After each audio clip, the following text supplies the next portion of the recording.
সুপ্রিয় দর্শক, আপনাদের সবাইকে আমন্ত্রণ জানাচ্ছি বাংলা ভিশনের প্রতিদিন আয়োজন সংবাদ বিশ্লেষণ ধর্মীয় অনুষ্ঠান ফ্রন্ট পেজে। সাথে আছি আমি ইমরুল কায়েস। আজ আলোচনার জন্য আমাদের সাথে রয়েছেন ঢাকা বিশ্ববিদ্যালয়ের পিস অ্যান্ড কনফ্লিক্ট বিভাগের চেয়ারম্যান অধ্যাপক ডক্টর সাজ্জাদ সিদ্দিকী। ডক্টর সিদ্দিকী, আপনাকে স্বাগত জানাচ্ছি। প্রিয় দর্শক, আলোচনার আগে চলুন আমরা দেখে আসি আজকে প্রকাশিত সংবাদপত্রের প্রধান প্রধান শিরোনাম এবং অন্যান্য গুরুত্বপূর্ণ খবরগুলো। তারপরে আমরা আলোচনা করব। আমি প্রথমে জানাচ্ছি দৈনিক প্রথম আলোর সংবাদ শিরোনাম। আইসিসি একদিন সময় দিল, ভারতে যাবে না বাংলাদেশ। টি-20 বিশ্বকাপ। বিএনপির প্রার্থীদের 229 জন উচ্চশিক্ষিত, ব্যবসায়ী 205। বেতন দ্বিগুণের বেশি বৃদ্ধির সুপারিশ জাতীয় বেতন কমিশন। আমার দেশের সংবাদ শিরোনাম। নির্বাচন সামনে রেখে দিল্লিতে বাংলাদেশ বিরোধী ষড়যন্ত্র, ঢাকাকে চাপে রাখতে হাসিনাকে প্রকাশ্যে আনতে চাচ্ছে দিল্লি। ভোটে যারাই নির্বাচিত হবে তাদের সঙ্গে কাজ করব, প্রথম সংবাদ ব্রিফিংয়ে মার্কিন রাষ্ট্রদূত। দৈনিক ইত্তেফাক শিরোনাম। নির্বাচনী প্রচারণায় দেশ, জনসভার 24 ঘন্টা আগে নিতে হবে অনুমতি, ব্যবহার করা যাবে সর্বোচ্চ 3টি মাইক, কর্মী আচরণবিধি লঙ্ঘন করলে দায় প্রার্থীদের। নির্বাচন সামনে রেখে পরীক্ষা শুরু, 12 ফেব্রুয়ারি ফাইনাল, প্রধান উপদেষ্টা। এবার জানাচ্ছি সমকালের শিরোনাম। সরকারি কর্মচারীদের বেতন 2.5 গুণ করার প্রস্তাব। আজ থেকে শুরু মাঠের লড়াই, প্রার্থীদের মধ্যে প্রতীক বরাদ্দ, আচরণবিধি মেনে চলার নির্দেশনা। এরপরে আছে যুগান্তরের শিরোনাম। মাঠের ভোট যুদ্ধ শুরু, চূড়ান্ত প্রার্থীদের প্রতীক বরাদ্দ, বেতন দ্বিগুণের বেশি বাড়ানোর সুপারিশ সরকারি চাকরিজীবী। মানবজমিনের শিরোনাম। বিএনপির রাষ্ট্রভাবনা, সবার আগে বাংলাদেশ। কালের কণ্ঠ। প্রতীক পেয়ে প্রচার যুদ্ধ শুরু, বাংলাদেশ ভারতে না গেলে বিকল্প নেবে আইসিসি, সিদ্ধান্ত জানাতে হবে আজকের মধ্যে।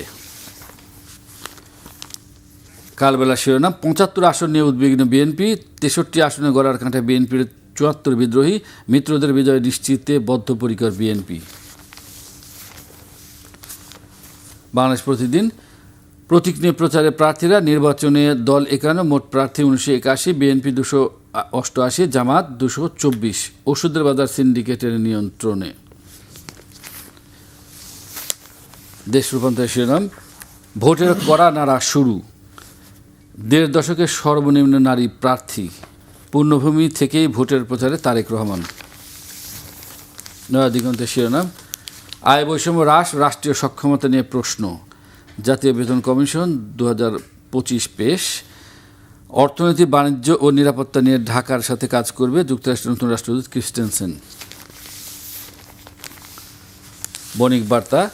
ব্যাংকে টাকা রাখছেন না অতি ধনীরা, বেতন ভাতা বাড়ালে আরও সংকুচিত হয়ে পড়বে সরকারের ব্যয় সক্ষমতা। এবার ইংরেজি দৈনিক daily star. Up to 142% salary hike pissed 9th pay commission. ICC rejects BCB's relocation request. Bangladesh given 1 day to decide. News. Electioneering officer begins today. Pay hike needs extra taka 1.06 lakh crore. February 12 post to set standard for future Yunus. এবং সর্বশেষ আমার কাছে রয়েছে daily observer শিরোনাম। Big salary hike proposed for government employees. Heavyweights lock horns as final candidate list out. মোটামুটি এই ছিল শিরোনাম। ডক্টর সিদ্দিকী, কয়েকটি কাগজ আমরা দেখছি যে নির্বাচনী প্রচারণা আজকে শুরু। গতকালকে আমরা দেখেছি যে প্রতীক বরাদ্দ শেষ হয়েছে এবং বিএনপির চেয়ারম্যান জনাব তারেক রহমান তিনি আজ থেকে শুরু করে দিয়েছেন। গতকালই তিনি সিলেট গিয়েছেন এবং সেখান থেকে শুরু করেছেন। তো নির্বাচনী প্রচারণার ক্ষেত্রে যে কিছু বিধিনিষেধ আছে, যেমন 24 ঘন্টা আগে অনুমতি নিতে হবে এবং 3টি মাইকের বেশি ব্যবহার করা যাবে না। অতীতে আমরা দেখেছি অনেক মাইক ব্যবহার করা হতো। এবং কর্মী আচরণবিধি যদি লঙ্ঘন করে তাহলে তার দায় কিন্তু প্রার্থীকে নিতে হবে। এই বিষয়ে কি বলবেন? নির্বাচন লম্বা সময় ধরে আসলে নির্বাচন আমাদের অনুপস্থিত ছিল আমাদের সমাজে এবং রাষ্ট্রে। তো সেক্ষেত্রে এই আচরণবিধি একটু ভাবনার জায়গা দিবে প্রার্থী এবং তার সমর্থকদেরকে, একথা সত্য। বাট সবসময় আমাদের যে বাস্তবতা, সেই বাস্তবতায় হয়তো এই আইনগুলো চূড়ান্ত বাস্তবায়ন সম্ভব হবে না, তবে এর প্রতি শ্রদ্ধাশীল থাকারও যথেষ্ট দায়িত্ব প্রার্থী যারা আছেন এবং যারা এই মিছিল কিংবা জনসমাবেশ অর্গানাইজ করে যে সমস্ত কর্মী বাহিনী যে দলের যে প্রার্থী তাদেরকে একটু শ্রদ্ধাশীল থাকলে আমার মনে হয় একটা সুস্থ ধারা আমরা যে 24-এর গণ অভ্যুত্থান প্রেক্ষিতে যে নতুন বাংলাদেশ তৈরি করতে যাচ্ছি, 71-এর মুক্তিযুদ্ধের চেতনা এবং 24-এর যে বৈষম্য বিরোধী আন্দোলনের যে স্পিরিট, তাহলে ওই দুটো বিষয়ের প্রতি আমাদের শ্রদ্ধা থাকবে এবং সমাজ গঠনে রাষ্ট্র আইন প্রণয়ন করে এবং রাষ্ট্রের আইন শৃঙ্খলা রক্ষাকারী বাহিনী যে অন্যান্য অ্যাপারেটাস যারা আছে তারা হয়তো এগুলো বাস্তবায়ন করে। তো সেক্ষেত্রে আমাদের রাজনীতিবিদদেরও উচিত হবে একটু যতটা সম্ভব সহযোগিতা করা। আর অভিযোগগুলো যখন আসবে, যেমন 3টার বেশি মাইক ব্যবহার করা যাবে না, কিংবা অনুমতি নিতে হবে 24 ঘন্টা আগে যদি সমাবেশ করতে হয়, তো এই সমস্ত ক্ষেত্রে আমার কাছে যেটা মনে হয় যে দলের নেতাকর্মীদের একটু শৃঙ্খলার মধ্যে থেকে সরকারকে সহযোগিতা করা এবং রাষ্ট্রের গণতন্ত্রায়নের পথটাকে একটু মসৃণ করার দায়িত্ব আমার আপনার সবার মধ্যেই থাকা উচিত। সেদিক থেকে একটু কঠিন হবে, কারণ আমাদের সংস্কৃতিতে এই বিষয়গুলো খুব বেশি মানা হয় না, নির্বাচন আচরণবিধি। কিন্তু আমরা দেখি যে বাংলাদেশের নির্বাচন সবসময় উৎসব মুখর হয়, অর্থাৎ নির্বাচন আগে মিছিল মিটিং থেকে শুরু করে সব কিছু উৎসব মুখর হয়।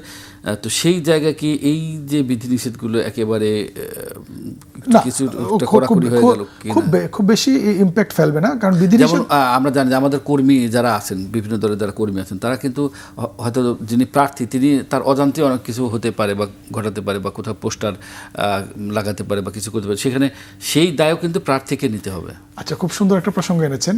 দেখুন, নির্বাচন আচরণ বিধি মানা না মানার বিষয়টা আমরা তখনই দেখবেন পত্রিকায় আসে কিংবা আইনি ব্যবস্থা শুরু হয়। ধরুন আপনার পোস্টারের উপর আমার পোস্টার সেটে দেওয়া, নাম্বার 1। নাম্বার 2 হচ্ছে আমার বাড়ির উপর দিয়ে আমার প্রতিপক্ষের মিছিল যাচ্ছে, তখন তার উপর হামলা করা কিংবা তাকে উস্কানির প্রেক্ষিতে হামলা করা, এই ধরনের ব্যাপারগুলো ছাড়া আপনি দেখবেন মাইক 3টার জায়গায় ঠিকই 6টা ব্যবহার করবে অনেক জায়গায়, এগুলোর অভিযোগ আসবে না। কিন্তু এই মাইকটা যখন প্রতিপক্ষের বাড়ির সামনে দিয়ে কিংবা তার ভোট ব্যাংকের এলাকার পাশে গিয়ে মাইকগুলো বাজানো হবে, তখন মাইক একটা থাকলেও একটা দ্বান্দ্বিক অবস্থা তৈরি হয়, সাংঘর্ষিক অবস্থা তৈরি হয়। তো আমি এটাই বলছিলাম যে নির্বাচন আচরণ বিধি মানার চেয়ে গুরুত্বপূর্ণ হচ্ছে পরমত সহিষ্ণুতা এবং নিজের কাজটা নিজে করা। অর্থাৎ আপনার পোস্টারটা আপনি একটু যথা জায়গায় টানান। একজনের দেয়ালে যদি লেখা থাকে যে এখানে কোনো পোস্টার কিংবা দেয়াল লিখন আইনত দণ্ডনীয় কিংবা কর্তৃপক্ষের নিষেধ আছে, সেই ব্যাপারগুলো যদি আমরা একটু মেনে চলি কিংবা উস্কানিমূলক বক্তব্য যতটা আমরা পরিহার করতে পারি, তাহলে দেখবেন যে আমাদের নির্বাচন দেখবেন 3টার জায়গায় 6টা মাইক ব্যবহার করলেও কোনো অসুবিধা তৈরি হচ্ছে না, বরং একটা উৎসবমুখর পরিবেশই থাকবে। কোনো প্রার্থী যদি অস্বীকার করে যে কর্মী আচরণবিধি হয়তো এরকম লঙ্ঘন করবে, যদি বলে যে আমরা কর্মী না, আপনি প্রমাণটা কীভাবে করবেন? বা আমি যদি অস্বীকার করি যে আমি আমার কর্মী না, এই বিষয়গুলো একটু প্রমাণ করা কঠিন হয়ে দাঁড়ায়। তবে এখন কঠিন হয়ে দাঁড়ায় না এজন্য যে আপনার বিরুদ্ধে অভিযোগ আসলে দেখবেন যে 50টা ছবি চলে আসে, 2টা ভিডিও চলে আসতেছে, কার সঙ্গে কে খাচ্ছে, কে কখন কোন মিছিলে যাচ্ছে। ফলে পাবলিক স্পিয়ারিং এই বিষয়গুলোর ডকুমেন্টেশন একটা তৈরি হয়ে যায়। ফলশ্রুতিতে এখন কিন্তু মানুষ কিন্তু এই ভয়টাও পায় যে আমি যে একটা আইন লঙ্ঘন করব, আমি যে অস্বীকার করব আমি এই নেতার লোক না, কিংবা নেতা আমাকে অস্বীকার করবে, এই বিষয়গুলো এখন আর এত খুব সহজ না। এখন প্রত্যেকের হাতে এক একটা টেলিভিশন, আমি বলি আর কি, যে অ্যান্ড্রয়েড ফোন এক একটা টেলিভিশন। আপনি যেভাবে ভিডিও করে রাখছেন, ছবি তুলে রাখছেন, নিজেই নিজের সেলফি তুলে ডকুমেন্টেশন তৈরি করছেন, তো এই জায়গাগুলোতে জনগণের মধ্যে একটা নর্মাল একটা ফিয়ার কাজ করে যে আমি আমার অস্বীকার করতে হবে এমন কাজ আমি কম করি। এই ব্যাপারটাও মানুষের মধ্যে প্রচার করতে হবে যে আমরা নিজের কাজ, নিজের অপকর্মের কাজ, কর্মের কাজ সব কিছুর ডকুমেন্টেশন আমরা প্রতিনিয়ত করে যাচ্ছি। ফলশ্রুতিতে পরে যে আমি অস্বীকার করব, সে অস্বীকার করাটা অনেক কঠিন হয়ে যায়। এই ব্যাপারেও আমাদের মোটামুটি নেতা নেত্রীদের উচিত হবে তার যে কর্মী এবং সমর্থক যারা আছে তাদের মধ্যেও বলা যে একটু সতর্কভাবে এই বিশেষ পরিস্থিতিতে বিশেষ নির্বাচনটা যেন আমরা গণতান্ত্রিক ট্রানজিশনটা প্রপারলি হতে পারি। প্রত্যেকের এখানে দায় আছে, আমি বলি যেটা পিপলস রেসপন্সিবিলিটি, সিভিলস রেসপন্সিবিলিটি, যেটা সেই জায়গা থেকে কাজ করতে হবে আমার কাছে যেটা মূল্যায়ন মনে হয়। 3টে মাইকের ক্ষেত্রে আমার একটি প্রশ্ন, সেটি হচ্ছে যে 3টে মাইকের বেশি ব্যবহার করা যাবে না। ধরুন বিএনপি চেয়ারম্যান জনাব তারেক রহমান, তিনি যে জনসভায় যাবেন সেখানে তো অসংখ্য লোকজন হবে, অথবা জামায়াতের যিনি আমির ডাক্তার শফিকুর রহমান, অর্থাৎ বড় দলগুলোর প্রধান, তারা যদি কোনো এলাকায় যেরকম কোনো জনসভায় যান, সেখানে তো লক্ষাধিক লোকেরও সমাবেশ আমরা দেখেছি অতীতে ঘটে থাকে। তো সেখানে 3টি মাইক দিয়ে আসলে কীভাবে তারা। আচ্ছা, গুড। আমি কিন্তু আপনার এই প্রশ্নের উত্তরটা পরোক্ষভাবে একটু আগেও দিয়েছিলাম যে হয়তো 3টি মাইক ইস্যু হবে না। আমাদের দেশের আইনগুলো এরকমই থাকে, একেবারে আইন পড়লে মনে হবে যেন বাংলাদেশ তো থাকার কথা ছিল কাইন্ড অফ আমরা যে কল্পনা করি ব্যস্তের মতো, কিন্তু প্রত্যেকটা ক্ষেত্রে কি আইন সেরকম? যেমন ফুটপাত সংক্রান্ত আইন আছে, আপনার জেব্রা ক্রসিং আইন আছে। জেব্রা ক্রসিং মানে বাংলাদেশে বোধহয় আমি কাউকে পাবো না ড্রাইভার, আমিও নিজেও সেলফ ড্রাইভ করি, আমি চেষ্টা করি থামতে, কিন্তু পিছন থেকে হর্ন দেয়। ফলে আপনি দেখুন এই জায়গাতে আমরা এটা মানতে পারছি না। ফলে আপনি দেখছেন কোনোদিন পত্রিকায় কোনোদিন শিরোনাম হতে কোনো কিছু, বাট জেব্রা ক্রসিংয়ে যখন একটা মানে অ্যাক্সিডেন্ট হবে তখন হয়তো অ্যানালাইসিস হবে যে জেব্রা ক্রসিংয়ের উপর গাড়িটা উঠলো কীভাবে। ফলে মাইক 3টের জায়গায় 6টা মাইক ব্যবহার করলেও খুব বেশি অসুবিধা হবে না। এইভাবে আইনের দৃষ্টিতে অসুবিধা, কিন্তু সামাজিক এবং সাংস্কৃতিকভাবে আমরা এগুলো অভ্যস্ত হয়ে গেছি। কিন্তু একটা মাইক ব্যবহার করেও যখন আপনি উস্কানিমূলক বক্তব্য দিবেন এবং সেখানে সাংঘর্ষিক একটা অবস্থা তৈরি হবে, তখন দেখবেন এটা নিয়ে একটা পত্রিকার শিরোনাম হচ্ছে আইনি ব্যবস্থাপনার মধ্য দিয়ে চলে যাচ্ছে। সো মানে ডিপেন্ডিং মানে আপনি কিভাবে ব্যবহার করছেন, আপনার প্রতিপক্ষ কীভাবে কোন বক্তব্য কোন শব্দ চয়ন করছেন, এইগুলোর উপরে মেইনলি নির্ভর করে। হয়তো 3টা মাইক মানাটা কঠিন হবে। এই ক্ষেত্রে একটু ইফ বাট দিয়ে যোগ করা উচিত ছিল যে দলের শীর্ষ নেতাদের, অ্যাটলিস্ট দলের শীর্ষ নেতাদের ক্ষেত্রে এটা শিথিলযোগ্য, এরকম একটু রিভিশন থাকা দরকার। কিন্তু আমাদের আইনগুলো করা হয় এমনভাবে যে মনে হয় যেন কনস্টিটিউশনের যে ওই যে মানে everybody is equal to the eye of law, equally, এই যে কথা, এই কথাগুলোকে আমরা মনে করি আইনের সবসময় রাখবো, কিন্তু আসলে তো ইকুয়াল না সবাই। আমরা কিন্তু ব্যক্তি বিশেষ আইনের জন্য একটু আমরা হেলে দাঁড়াই, তাই না? এটা হয়। তো সেই জায়গাতে আমার মনে হয় আছে কিনা একটা ক্লজ অতিরিক্ত থাকা, না থাকলেও আমার মনে হয় থাকা দরকার, নির্বাচন কমিশন সেক্ষেত্রে রাখতে পারে। সিলেট থেকে তারেক রহমান ভোটের প্রচার শুরু করছে, ইত্তেফাক যুগান্তর সহ কয়েকটি কাগজে দেখলাম যে শিরোনাম করেছে, সবগুলো কাগজেই আছে। তো বিএনপি একটি বড় দল, তার চেয়ারম্যান জনাব তারেক রহমান তিনি দীর্ঘদিন পর দেশে এসেছেন এবং নির্বাচনে তিনিও প্রার্থী। তারপর তিনি প্রচার শুরু করছেন আজকে সিলেট থেকে। কেউ কেউ বলছেন যে শ্বশুরবাড়ির দেশ থেকে, আবার কেউ কেউ বলছেন হযরত শাহজালাল মাজার জিয়ারতের মাধ্যমে তিনি প্রচার শুরু করছেন। এটা আসলে এটা আমার কাছে মনে হচ্ছে জনাব তারেক রহমান এক ঢিলে 2 পাখি মেরেছেন। কীরকম? আমাদের আর্থসামাজিক বাস্তবতায়, আমাদের না শুধু সারা পৃথিবীতে আপনি দেখবেন ইউএসএ প্রেসিডেন্ট যখন দাঁড়ায় তার পরিবারটা কেমন এটা কিন্তু দেখে, তার স্ত্রী কেমন, তার মানে বাবা মা না দেখলে অন্তপক্ষে স্ত্রী সন্তানের বিষয়টা মিডিয়াতে আসে। তো এই অর্থাৎ এটা বোঝা যায় যে পরিবারটাকে সে মানে যে প্রধানমন্ত্রী কিংবা রাষ্ট্রপতি হতে যাচ্ছে সে কতটা ওন করে, কতটা সুন্দরভাবে শালীনভাবে মেনটেন করে। এই জন্য দেখবেন যে প্রেসিডেন্টের ক্যান্ডিডেটদের ক্ষেত্রে স্ক্যান্ডালের বিষয়টা খুব গুরুত্বপূর্ণ হয়ে দাঁড়ায়, এবং সামাজিক পারিবারিক বন্ডেজটা কেমন সেই বিষয়টাও কিন্তু প্রয়োজন হয়ে দাঁড়ায়। তো জনাব তারেক রহমানের শ্বশুরবাড়ি সিলেট, এবং তার মাতা বেগম জিয়া, মরহুম খালেদা জিয়া, উনিও কিন্তু নির্বাচনের আগে এবং অন্যান্য নেতারাও, শীর্ষ নেতারাও দেখতেন যে কোনো না কোনো মাজার কিংবা ধর্মীয় পবিত্র স্থান জিয়ারতের মাধ্যমে নির্বাচনী প্রচারণা শুরু করে।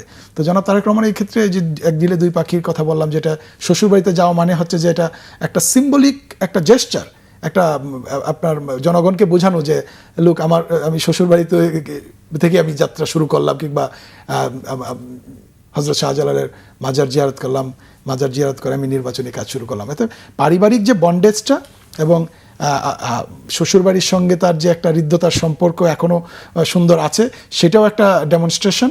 এবং ধর্মীয় কিংবা আমাদের সাংস্কৃতিক পরিমণ্ডলে যে দীর্ঘদিনের চর্চা, সেটা আমি যতটুকু জানি হয়তো দলীয় ফোরামে আলোচনা হয়েছিল, যতটুকু পত্রিকা মারফত জানলাম, যে বগুড়া থেকে কোথা থেকে শুরু হবে।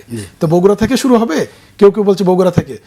আমার মনে হয় ওয়াইজ ডিসিশন যে শ্বশুরবাড়ি প্লাস আমাদের পারিবারিক আমাদের যে রাজনৈতিক ঐতিহ্য, এটা একটা ভালো সিদ্ধান্ত এবং ভালো মানে আমি বলবো যে মানুষের কাছে মেসেজটা ভালো দিয়েছে যে শাহজালালের মাজার প্লাস শ্বশুরবাড়ি থেকে বেরিয়ে এসে এবং জিয়ারত করে নির্বাচনী প্রচারণা আনুষ্ঠানিকভাবে শুরু করা।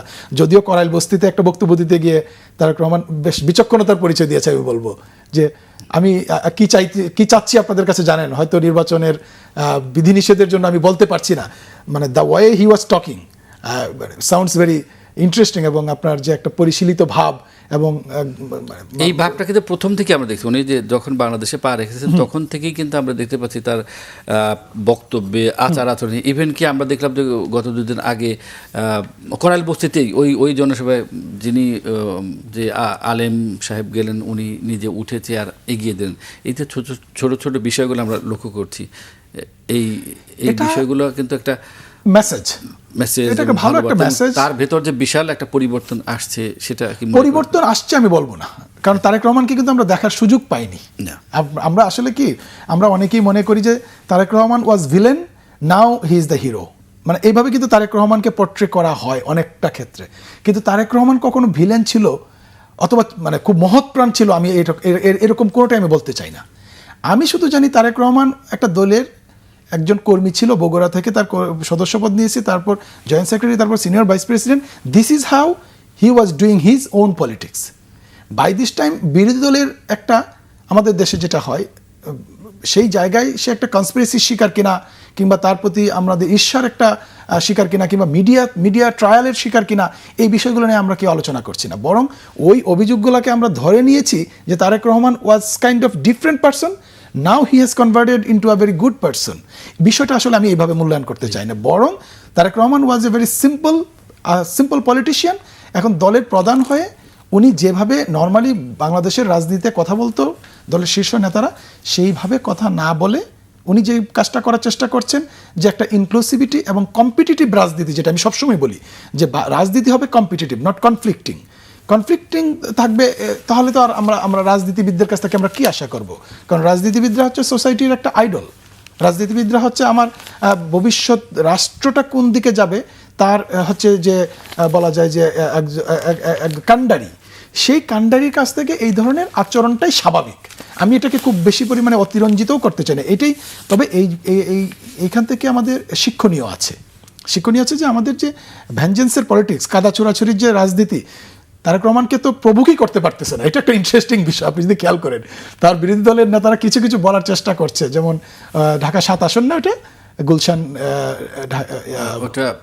17 ঢাকা 17 আসন, হ্যাঁ সরি, ঢাকা 17 আসনের যে জামাতে ইসলামের যে ক্যান্ডিডেট, উনি প্রতিনিয়ত চেষ্টা করছেন, আমি দেখছিলাম যে ট্র্যাডিশনাল পলিটিক্স করে তারেক রহমানকে প্রতিদিন চেষ্টা করছে উস্কাতে, কিন্তু তারেক রহমান এগুলো যে একেবারে না শোনার ভান করছে, মানে this is how a gentleman respond. অথবা উনি ওটা ওনার মাথায় আসছে না, অথবা উনি না মাথায় আসবে, আমি মাথায় আসছে না আমি বলবো না, কারণ আমরা হিউম্যান বিং তো, আমি নিজেও বুঝি, আমাকে যখন কেউ উস্কায় আমি নিজে বুঝি যে আমার উস্কানো দরকার কি দরকার না। আমি যদি উস্কে যাচ্ছি তখন আমি হেরে যাচ্ছি। হয়তো তারেক রহমান এই ক্যালকুলেশনটা খুব প্রপারলি করতে পারছে বলে আমি মনে করি, কারণ এই সোসাইটির লোক তো, উনি তো বলছে যে আমি এই করাইল বস্তির আশেপাশে বেড়ে উঠেছি, আমি আপনাদের লোক, আমি আপনাদের সঙ্গে বেড়ে উঠেছি, তার মানে তার মাথায় এটা কাজ করবে না, আমি সেটা বিশ্বাস করতে চাই না। বরং উনি ইন্টেনশনালি বাংলাদেশের রাজনীতিতে একটা পজিটিভ ট্রেন্ড তৈরি করার চেষ্টা করছেন, যেটা হচ্ছে তার পূর্বসূরি পিতা এবং মাতা, হ্যাঁ, জিয়াউর রহমান এবং খালেদা জিয়ার উত্তরসূরি হিসেবে আমি বলবো যে this is the right way of মানে ডুইং পলিটিক্স। এটা তার পারিবারিক একটা ঐতিহ্য যোগ হবে যদি এটা কন্টিনিউ করতে পারে। আমি বারবার বলি যে কন্টিনিউ করার জন্য আমাদের সিভিল সোসাইটি থেকেও তাকে প্রেশারে রাখতে হবে, এটা উচিত।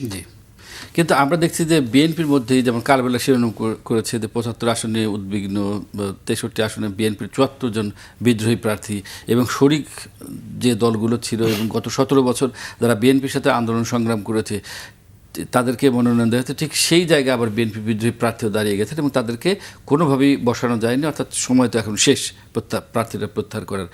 তো নিজের দলের এই যে অবস্থা, এই অবস্থা থেকেও তো বেরিয়ে এই জায়গাতে আমি বলবো দলীয় শীর্ষ নেতাদের একটা ব্যর্থতা আছে। আমি স্পেসিফিক্যালি বলবো, আমি নাম ধরেই বলতে রাজি আছি, যেমন হাসান মামুন কিংবা ফিরোজ, ওনার ছাত্র দলের বোধহয় প্রেসিডেন্ট সেক্রেটারি ছিলেন আমাদের ছাত্র অবস্থায়। তো আমরা দেখেছি বিরোধী দলের সময় তাদের যে নিপীড়নের মাত্রাটা নাম্বার 1। তারপর রুমিন ফারহানা একটা গুরুত্বপূর্ণ পদে ছিল। এই দুই তিনজনের মানে রিজিড অবস্থান বাকিদেরকে প্রভাবিত করেছে, বাকি বিদ্রোহী প্রার্থীদেরকে। তো এটা পলিটিক্যাল একটা স্ট্র্যাটেজি কখনো কখনো নিতে হয়। এই 2-3 জনকে যদি একটু শ্রম মেধা দিয়ে, একটু ইনক্লুসিভিটির জায়গা থেকে একটু ভবিষ্যতে তাদের একটু নিশ্চয়তা দিয়ে, ভবিষ্যৎ রাজনীতির নিশ্চয়তা দিয়ে একটা যে কোনো একটা স্ট্র্যাটেজি নিতে পারতো। এটা হচ্ছে একটা অ্যানালাইসিস, সেটা নিতে তারা ব্যর্থ হয়েছে, এটা দলীয় ব্যর্থতা। বাট আমি যদি বলি ন্যাশনাল পলিটিক্স কিংবা পলিটিক্যাল থিওরির পার্সপেক্টিভ অ্যানালাইসিস, এটা তো ভালো দিক, বিদ্রোহী প্রার্থী হতেই পারে। অর্থাৎ তার একটা কনফিডেন্স আছে যে আমি জনগণের সেবা করতে পারবো, কিংবা আমার জনগণের সঙ্গে আমি প্রতিশ্রুতিবদ্ধ, দীর্ঘদিন ধরে আমি মাঠে আছি, জনগণের সঙ্গে আমি কাজ করছি, কথা বলছি, তাদের সঙ্গে আমার যে সখ্যতা, যে কমিটমেন্ট তৈরি হয়েছে, সেই কমিটমেন্টের জায়গায় আমি বের হয়ে আসতে পারছি না। কিন্তু আপনি তো একটা দলের প্রার্থী, দলের কর্মী, এবং সেই দলের ক্ষেত্রেও তো আপনার কমিটমেন্ট আছে। হ্যাঁ, দলের কমিটমেন্ট কখনো কখনো কিন্তু আপনার বলেই যে দলের কমিটমেন্ট কখনো কিন্তু তার দায়িত্বের কমিটমেন্টের জায়গাটা অনেক সময় বড় হয়ে যেতে পারে। সেটা যদি তারা প্রমাণ করতে পারে, আমি অসুবিধার কিছু দেখি না। এটা যুগে যুগে এই বিদ্রোহী প্রার্থীর সংখ্যা এরকম থাকেই। আর এটা কিন্তু দেখেন, বাংলাদেশে যে এখন নির্বাচনটা হতে যাচ্ছে, এই নির্বাচনটা কিন্তু কাইন্ড অফ 1973 সালের যে নির্বাচন, সেই নির্বাচনের টাইপ। এটা কেউ কথা বলছে না এই বিষয়ে। কেন বলেন? যে ওখানে ছিল একটা মেজর পার্টি আর 5-10টা ছিল মাইনর পলিটিক্যাল পার্টি, যা সহ আওয়ামী লীগের বেশ কয়েকটা ভাগ এরকম করে। ঠিক তেমনি এখন দেখুন, দুটো বৃহৎ রাজনৈতিক দলের একটা কার্যক্রম বন্ধ, তাহলে এখানে কি একটা বড় রাজনৈতিক দল এখানে উপস্থিত, আর বাকি সবগুলো তৃতীয়, চতুর্থ, পঞ্চম, ষষ্ঠ রাজনৈতিক দল। হয়তো তৃতীয় কিংবা চতুর্থ রাজনৈতিক দল যেটা জামাত ইসলাম কিংবা এরশাদের যে জাতীয় পার্টি, তারা হয়তো চেষ্টা করছে দ্বিতীয় অথবা প্রথম রাজনৈতিক দল হয়ে ওঠার জন্য, এই নির্বাচনের পরীক্ষায় যদি উত্তীর্ণ হতে পারে। সেটি তো এর আগ পর্যন্ত কিন্তু আমরা বলতে পারবো যে একেবারেই অলমোস্ট 73 সালের যে নির্বাচনী রাজনৈতিক এবং রাজনৈতিক দলগুলোর যে স্ট্রাকচার ছিল, সংখ্যা ছিল, তাদের ভোটের যে পার্সেন্টেজ ছিল, সেই ভোটের পার্সেন্টেজ যদি আপনি তুলনা করেন, ঠিক 73-এর স্টাইলে একটা নির্বাচন হচ্ছে। একটা শীর্ষ রাজনৈতিক দল, বাকিগুলো অপেক্ষাকৃত ছোট ছোট রাজনৈতিক দল। তাহলে এই বাস্তবতায় আমি তো মনে করি না বিএনপির এখানে খুব বেশি ভয় পাওয়া দরকার আছে।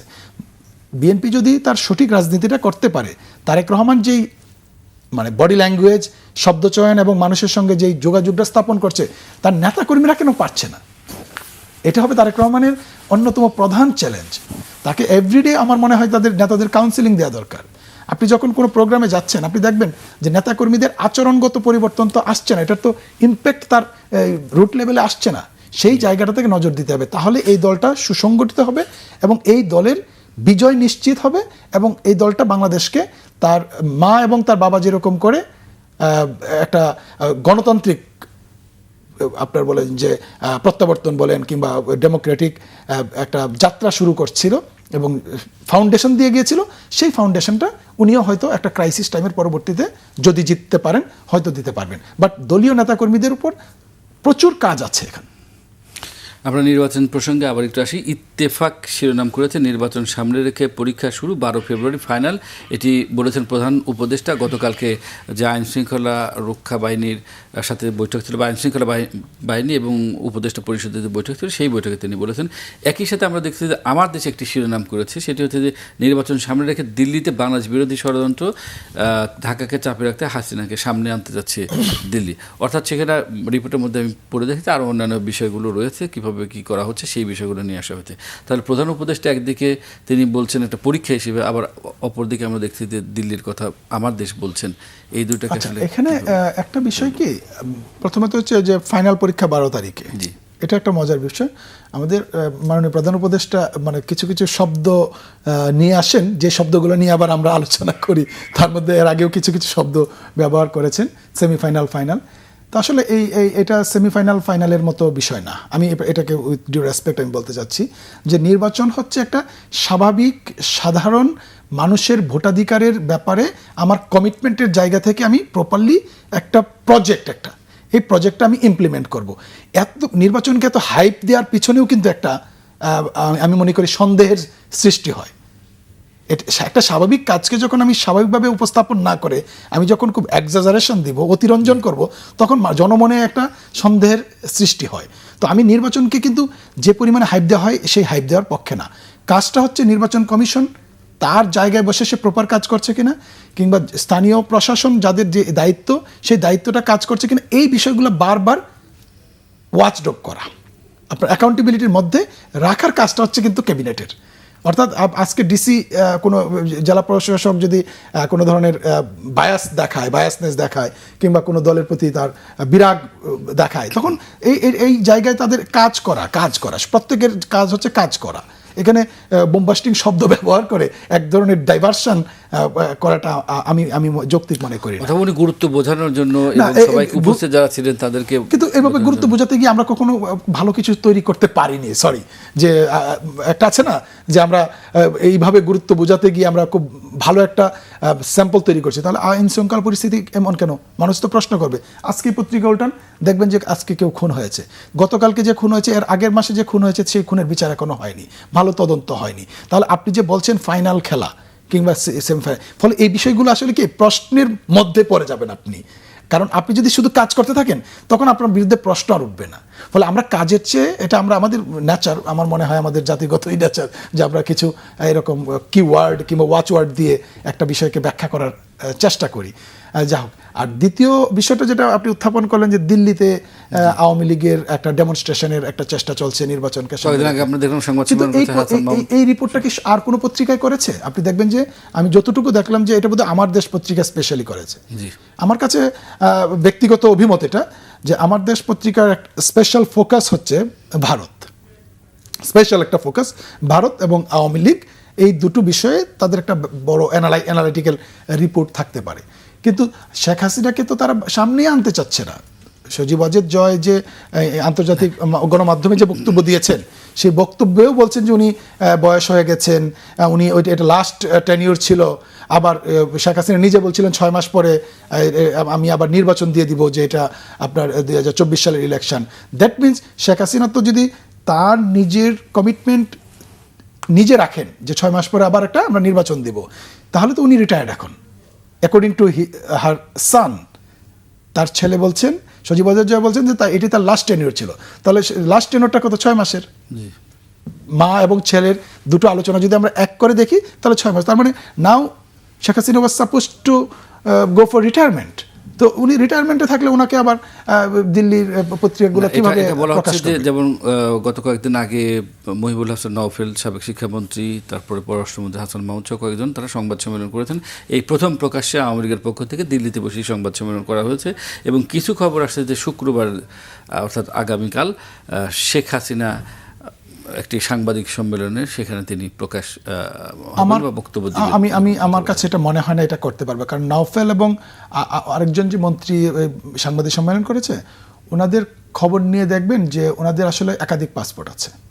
ফলে উনি কোন পাসপোর্ট দিয়ে ভারতে কথা বলছে, ব্যাপারটা কিন্তু এইখানে একটু আলোচনায় আনতে হবে। নাম্বার 1, কিন্তু শেখ হাসিনা যদি করে কোনো বক্তব্য পাবলিকলি দেয় ফিউজিটিভ হিসেবে, that will be massacre for India Bangladesh relation.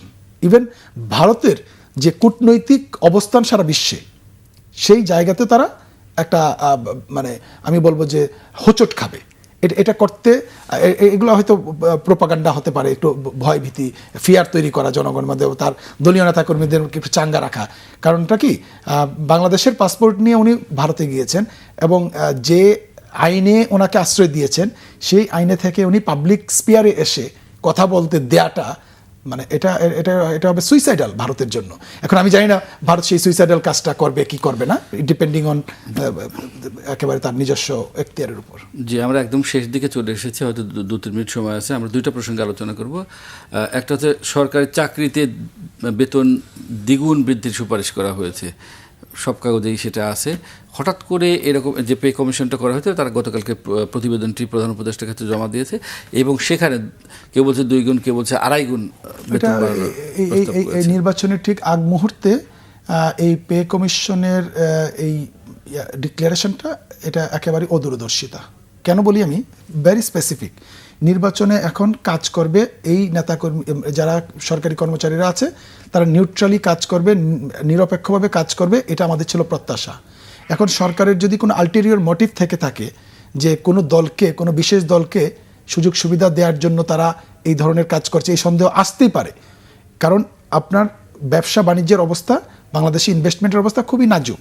সেই অবস্থায় আপনি এখন 20% আপনি টোটাল জিডিপির ব্যবহার করেন এই মুহূর্তে রাষ্ট্রের কর্মকর্তা কর্মচারীদের বেতন এবং পেনশনের জন্য। এই যে 2.5 গুণ বৃদ্ধিতে অন অ্যান অ্যাভারেজ এটা চলে যাবে 40% আপনার টোটাল বেতন জিডিপির। মানে এটা তো এই ভার তো বহন করবার মতো কারোর ক্ষমতা নেই। আপনি তো যেটা হবে ঋণের বোঝায় আরো বিদ্ধ হয়ে যাবেন, আপনি নুয়ে যাবেন। তাহলে এইটা এই ব্যাপারটা কৌশল কিনা যে এটা কৌশল হিসেবে সরকার যেহেতু সরকারি কর্মকর্তারা আমলারা যাতে থাকে সেরকম না, এই কৌশল হিসেবে এটা খুবই অপকৌশল। এই কৌশলটা আমি ব্যক্তিগতভাবে একেবারেই দায়িত্ব নিয়ে বলছি, নির্বাচনের ঠিক আগ মুহূর্তে এটা দেওয়া জনমনে এবং রাজনীতিবিদদের মধ্যে সন্দেহের সৃষ্টি করতে পারে। একদম 30 সেকেন্ডে আইসিসির যে বিষয়টি সেটি তো জানেন, এবং বাংলাদেশের সাথে ভারতের যে টাকা উপহার চলছে সেখানে বাংলাদেশ আসলে ভোটে পরাজিত হয়েছে এবং আইসিসিতে যাওয়ার কথা বলছে, তবে বাংলাদেশ বলছে যাবে না টি-20 খেলা। আমি খেলা খুব বেশি দেখি না গত 10 বছর ধরে, নানান কারণ আছে, এটার অ্যানালাইসিস আছে। বাট বাংলাদেশ, ভারত, পাকিস্তান এটা ক্রিকেট ডিপ্লোমেসি কিংবা আমার স্পোর্ট ডিপ্লোমেসি বলে যে বিষয়গুলো ছিল, এই ভারতের এই ধরনের আচরণ যে কাজটা করেছে আমাদের, যে অন্ততপক্ষে সৌহার্দ্যপূর্ণ সম্পর্ক না থাকলেও আমরা এই ডিপ্লোম্যাটিক অ্যাক্টিভিটিজের মাধ্যমে আমাদের মধ্যে ইন্টারাকশনের সুযোগটা ছিল। কিন্তু আইসিসির যে সিদ্ধান্ত যতটুকু দেখলাম, এই সিদ্ধান্তটা একেবারেই ওই নেইবারিং স্টেট কিংবা আন্তঃরাষ্ট্রীয় যে সম্পর্ক, কূটনৈতিক যে সম্পর্কের জায়গায় এটা লাস্ট প্যারেক। এইটা হতে পারতো দ্বিদলে বা দুটো দেশের মধ্যে বিদ্যমান সমস্যাগুলোকে আরেকটু স্থিমিত করা, একটু বেটার দিকে এগোনো, ক্রিকেট ডিপ্লোমেসি সেটা হতে পারতো, যেটা সেটা। ধন্যবাদ ডক্টর সাজ্জাদ সিদ্দিকী চমৎকার আলোচনার জন্য। প্রিয় দর্শক, দেখতে দেখতে আমরা অনুষ্ঠান একদম শেষ প্রান্তে চলে এসেছি। আমাদের ফ্রন্ট পেজ অনুষ্ঠানটি প্রতিদিন সকাল 9:20 থেকে 25 মিনিটের মধ্যে প্রচার হয়। দেখার আমন্ত্রণ জানিয়ে আজ এখানেই শেষ করছি। সবাই ভালো থাকুন, সুস্থ থাকুন, আল্লাহ হাফেজ।